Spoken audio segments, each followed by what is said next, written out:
What's up, everyone? Welcome back to the Collider Interview Studio at South by Southwest 2014. Oh, I said it again. Awesome. I did this the other day, too. We all wish it was 2014. In case anyone out there is confused, it's 2024, not 2014. Like, what were you all doing in 2014? Like, maybe I'm just trapped in that year or something. This is kind of on my mind. I think Parmesan fries. Oh, okay. I mean, that makes sense to me. I'm doing Parmesan fries. Okay.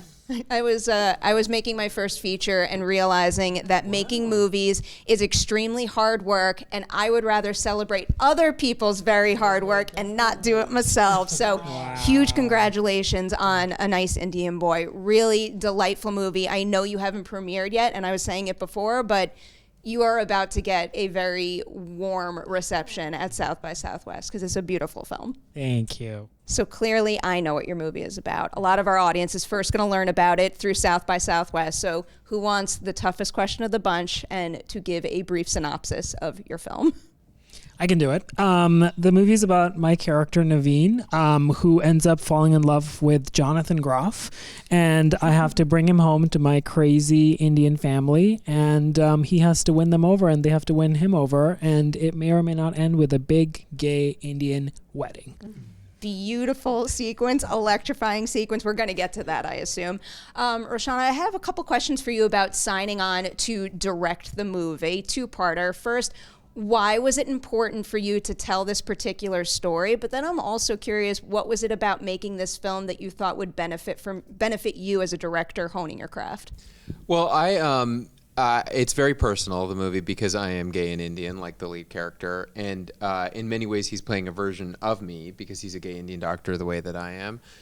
So I did it because it was about all the things that have been on my mind, essentially, since I was born. Family, love, being gay, being out, but not always completely out. All those things are like very central preoccupations and themes. And then I was excited to try an ensemble. The first movie that I made with Karan was 7 Days, which is just two people talking to each other for an hour and a half. Mm-hmm. And this was vastly more complicated with an entire family and juggling different storylines. And so I was really excited for the change in scale. I signed on to do this movie actually directly after 7 Days, but in the interval while we were waiting for this movie to get up and running, shot a Disney movie that ended up being even more technically complicated than this one. So all the lessons I hope to learn on this one, I actually learned on that one and then brought to this one in a weird way. Very helpful there. So you two knew each other, and I love highlighting when people in this industry find creative partners that they want to stick with. So how did you first meet, and what was the first thing you saw in the other that signaled to you, this is a good collaborator for me? More than creative partner. We met on Raya. Because we're romantic partners. Yeah, we're life partners. Yes, yeah. yes. We love each other. They're in love. Sorry, there's no chemistry in real life. I do my homework for all interviews. I can't even begin to tell you how many times there's something personal going on, and I'm just like, oh, I don't know about any of that. No, you don't. There's no way you would really. But your face when we said we met on Raya, you were like, "That's not what I thought was going to happen." That was not. You can network on Raya though. There's that option actually. Raya, in the beginning, it used to be you can meet a romantic partner on Raya, or you can just meet friends and business acquaintances. But we met as romantic partners, and I had just come out. Like literally 6 years ago, I was closeted, which is crazy to think here I am with a gay movie now, but 6 years ago I was closeted. And I came out and 6 months later joined Raya and immediately met Karan, and that was it. Yeah, and then in 2020, he was finishing up his residency or fellowship, and the pandemic was happening, and then we had never really worked together or talked about it before, and then he sort of was like, what are we going to do for the rest of this year? And so he had the idea that we write a script and try to just film it on our phone. We literally were like, maybe we'll just film it on our phones, we'll do something. And that ended up becoming 7 Days. And we made that in September of 2020. And then we're looking to do something together again. And then this kind of came through with the producer, Charlie, who was like, we're doing this movie. And then we were like, this might be the perfect movie to make together. So it's very crazy. Oh my God, I love all of this. I'm going to rephrase the initial question now. So clearly you two know each other well and know how talented the other is. Can you name something you saw the other do on this set that made you go like, I knew you were good, but I didn't know you were capable of that? Well, I that didn't happen as much on this set as it did on 7 Days, where I literally said to Karan, I didn't know you were like good. In front of the whole crew. In front of the whole crew. I sit in front of a lot of people. I'm very blunt and very like medical in my affect, but but I had, I didn't understand the extent of his talent, and now I'm just accustomed to it. I will say, yeah, when Roshan is very competent, as they will tell you, and very good at anything he does, and he was like that in 7 Days Too. He had never directed before, and we made that movie in 8 days. And it was this crazy thing, and he pulled it off. But on this one, I was a little bit like, because I wasn't on the Disney movie, and that was a much bigger movie, and this was a bigger movie, and the first day of this, I was like, oh, it's exactly like he is doing everything. We worked less than 10-hour days and shot this movie in not that many days, but going into it, I was like, oh, it's going to be a long thing, and it was so easy. We were all like having a good time and had a social life, and it was great. What a healthy on-set environment. That makes me really happy for all of it. It makes me especially happy for you, Zarna, because you were telling me this is your first acting role. That's something else. What would you say is the biggest misconception you had about what it takes to make a movie going into this? Oh, no misconception at all. I thought it is only a doctor can handle it. It's very complicated. It is very complicated, and exactly it worked out how I said. Because we have not just a regular doctor, like a super doctor in charge, everything worked out. This is what everybody should be aspiring to do. Go to medical school, make a movie. I feel like my parents wish I took that route now. Yeah. Well, it's never too late to take the MCATs. I tell you that. I'll pass on that. Thank you. Now that you've gone through the experience of making your first movie, what advice would you give to another actor about to jump into their first film? Oh, wow. Okay. You must have a good director. You must. That is key. If the director is good, 99% of things will work out. Because I really think that the planning stages of the movie probably were critical to the successful execution of the whole thing. And I'm guessing that, probably in this case, Karan and Roshan did it together. No, it was all him. I was, not to brag, shooting another movie while he was prepping, so he gets all the credit. But no, it is true. Actually, that's so interesting that you picked up on. Zarna picks up on everything without really. But you always say this too, is like the prep phase is where the movie is really made, and then when we were shooting, it was like all the work had been done. We just got to have fun. Because on day one, not having ever stepped foot on a set, when they give you the papers, I don't even know what they're called every day, the papers that come, the sides. And then it says, no, it's like 8 o'clock, 6 o'clock. In my non-movie, like my world, I'm like, no, this is actually going to happen at 8 o'clock or 6 o'clock. And then it did on the set. Everything happened exactly as it was supposed to happen. Sunita, I'll build on this with you because I've watched tons of your work and you're extremely accomplished. What is something about this particular set that was one of a kind for you that you appreciated and hope to experience on more sets in the future? Yeah, it still feels like an exception to work on mostly South Asian film. On and off set, it just creates such a freedom I didn't even know I could tap into. So it's just I love my career, but it is still really cool to feel so communal on set. It always feels that way, and then there's this extra layer. So yeah, I hope to keep building on that, and it's such an amazing. It was like one of the gayest sets I've ever been on too, which was just it is a blessing. It's such a wonderful, it was so familial and so wonderful and so cared for. You really feel like everyone's presence, which is, it's very dignified and fun. I love filmmaking families, and I feel like you just all surround yourself with the best people. So I have a feeling that these kinds of environments are going to follow you everywhere. I have a question for the three of you about building your characters, because I'm sure the script is a great roadmap, but I find when you're playing family, sometimes there's an opportunity to find new layers of the character through the scene partners that are playing your family members. So can each of you tell me something about your character that you found by working with the others? That's such a good question. Yeah. One of our favorite things that we talk about the movie is that the family feels really real, but we didn't really plan or do anything. We just were like, these would be cool people for the part, and then you kind of just take the risk. I hope they feel like a real family, and I feel like it just happened when we started shooting. It's so true. We're all traumatized, so we were just letting our. I knew both of them from before, but we had never really worked together. We'd work 2 days together on something else, but it was more just we were like, they would be great for the part, and then I think we just got lucky. easy with everyone in terms of that. Yeah, for me it was Zarna. My scenes with Zarna, because I feel I can relate to my character. I feel like I know her very well, but I am more like the Naveen in the family, personally. Sunita is. So it was, but like all of the scenes with Zarna, I was like, oh my God, this is so real and so fun, because we were also just like fucking around. It was so fun. But for me, it was that, like, I also don't have the specific relationship that they have in the film. I don't have like the exact same one with my mother. So it was really fun to like create while making it. There was an iconic moment with both of you, which I got to witness, which was we told Zarna to just do like a riff with her on one thing, and she just started improvising but criticizing Sunita instead of the character. And she's like, why do you think you became an actress? And we were like, no. So you were is the character.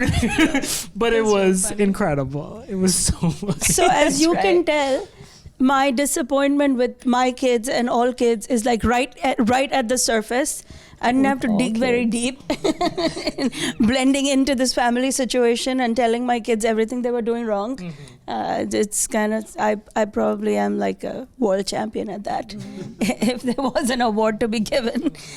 So it happened very easily, but I give credit to the whole team. They made it easy for me. I would have been the weakest link. I probably am still in the movie, but absolutely still, they never made me feel that way. Yeah. They never made me feel. The family dynamic is so strong. Seriously, it's so much fun to watch, but there is such authenticity and heart behind it that I feel like that's just going to add to the fact that a lot of people are going to see themselves and their families in these relationships, and I think that's important.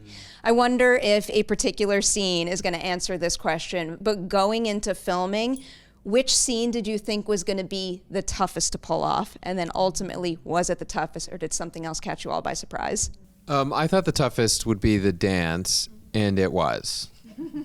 So, just because of the extent of coverage that was required to capture 4 people dancing in interlocking ways, and then a 5th who joins them. So that I thought that was very difficult. And it's funny because it's half a page of the script, and then was a day of our lives. And 52 setups. Same for me, because I can't dance. So just when I was just, and we practiced, me and Zarna, for hours to give that mediocre performance. It was like 7 hours every Sunday. We would just be in that studio, and they were like, okay, let's go again. And we're like, is it getting better? They were like, no. I was so nervous for that. Oh my gosh. And thank God we had Sunita. Yeah, Keep the camera on her for the dance, please. Feel free. It's like one skill. Oh, please. That was great. You were all wonderful. That is like a delightful build to this movie. Very well earned moment too. I also love asking about opportunities to find unexpected magic on set. And I feel like you probably had a lot of this because you keep emphasizing how, well planned the film was so that you can kind of be in the moment. So can you give me an example of a time when, you had a vision for a certain scene, but something came up in the moment, you were able to go with it, and now something in the movie is better off? Well, yeah, we have a lot of improv in the movie, and it's actually hard to think of a scene where there isn't a remark that was made off the cuff that was used in the final edit of the scene. But I'm trying to think which scene has the most of that. Probably you and Peter in the hospital when the gay chatty doctors are like chatting about his love life. During the date and stuff. That is entirely from God knows where, but not from the script. Yeah, Roshan's really good at like setting up like an improv situation. So he'll be like, now just riff on this or something. And then that was one where, because we were intercutting, he was like, just say whatever. And like, we'll just pick and choose because we can enter the scene whenever we want. And so Peter and I were just trying to make each other laugh. And a lot of Peter's very, very, very aggressively gay jokes didn't make the cut because people would have walked out of the theater. But I got to witness them. Any other examples come to mind? This is a spoiler because it is the very end of the film, but we're talking about it. The very end, where in the dance sequence where we Harish's the father character brings Jonathan Groff's character Jay into the family. That was like we did a rehearsal of that, and I feel like we were all like It was that ending where it's like the metaphor of the movie. It's like bringing the person in and all seeing, you know, it's this, that magic was created off set or like off camera and also on camera, and it was actually, it really felt like with the scarves and the joy of all of that was just like so unexpectedly emotional and real, and like it's the best part of the movie. It reads that way too, as from the viewer perspective, and again, it's like it's emotional because it's emotion that's well earned. Job very well done. So I'm going to ask one more question about your movie, and then I have our supercut question. I've gotten in the habit of asking this a lot lately. No one seems to like the question, but I don't care because I think it's important. In this industry, we give each other awards, and that's super cool, but nobody says good job to themselves nearly enough. So can you each tell me something you did on this movie that you know you'll be able to look back on and say, damn, I'm so proud of what I did there? We're all silent. This is what happens. But that's also the purpose of the question, to like stop that from happening. I'll take that. I think I'm proud of the fact that I brought myself to a position where I got considered for this role. I really did. I wish and I believe that I got considered to be part of this iconic, groundbreaking movie, because something about everything that I do in comedy related to them and made them feel safe. That even when I yell at them, it's going to come from a place of love, because they knew there was going to be a lot of that. And I can't believe that I was in the position to be asked. Really. It's a beautiful answer.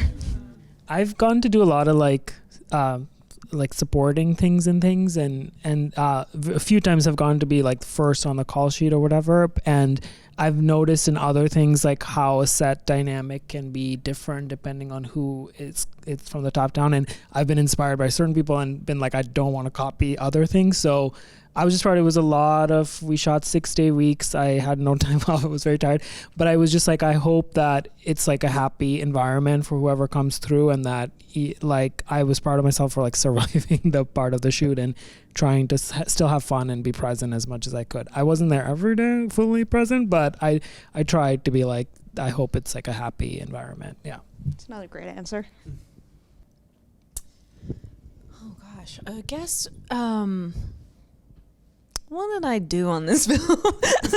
I think just being able to bring myself to it, like in a way that feels whole. I don't. This is such a vague answer, but I guess like I feel good about bringing. I think my instincts and experience in a way that has, you know, it worked. I'm glad that I could like really fulfill this role with my whole self. It's an important thing to highlight too. I guess I'm proud of my efficiency, which is, I'm always proud of my efficiency. And it doesn't really, like, nobody knows when they watch a movie if it was made efficiently. So it's ultimately the most irrelevant thing to be proud of. But I like being efficient. No, but it shows on the screen, because then you feel respected, and different departments feel respected because they know their time is not being wasted, and then everyone puts in better work. It shows on the screen, and also everyone who you're surrounded by on that set knows that you've led a set that way, and it's going to mean they keep coming back. And then filmmaking families, and we all live happily ever after. I won't jump to my supercut question yet. I'm going to jump to my future project questions. I feel like you know where I might be going with this. How many times have you been asked about a certain Deadpool movie? Oh gosh. I am curious, can you tease anything about the next chapter of Dopinder's hero's journey? Because that's been like a fun build in that series. Yeah, I feel like I can't, but I can say that I think it'll be really good, this movie. And from my little experience of my part of it, it's definitely Ryan's like taking full advantage of the MCU and like playing with all the toys. It also feels like it's coming at a perfect time for the MCU because it's ready for a little bit of a shakeup, and he's definitely like shaking it up. And so I think like this is great that it's coming at this time, and they're very willing to make fun of themselves, which is important. And I got to meet Kevin Feige, and I was surprisingly starstruck. I was a little bit like, oh my gosh, it's him, which I was surprised that I was. But it's very cool to see those minds together. You know, him, who's Kevin's obviously completely changed the industry, and then Ryan, who is such a genius. Like them combining their powers, it's like pretty exciting. Meeting someone like Kevin Feige, I'm curious, what was it about him that maybe surprised you most? Because I feel like someone like that is like an industry god, and you have these expectations. He like levitates, right? Yeah, like he levitates. That's 4 right. inches of him. Yeah, exactly. I feel like I've seen him do it on a regular before. It was just like, this one was so different for me because we didn't get script or anything. It was like very secretive, so I didn't even know, like, and so we were just in this, I got the scene like the day before or whatever, and we walked into the soundstage and he just appeared next to Hugh Jackman, and I was just like, I don't know what's happening. He was very crazy, but he was very sweet, very kind. He came up and said hi to all of us from the original movies and stuff, and he seemed excited himself by like what was happening. And then Ryan is definitely like, you know, calling him out a lot in the movie.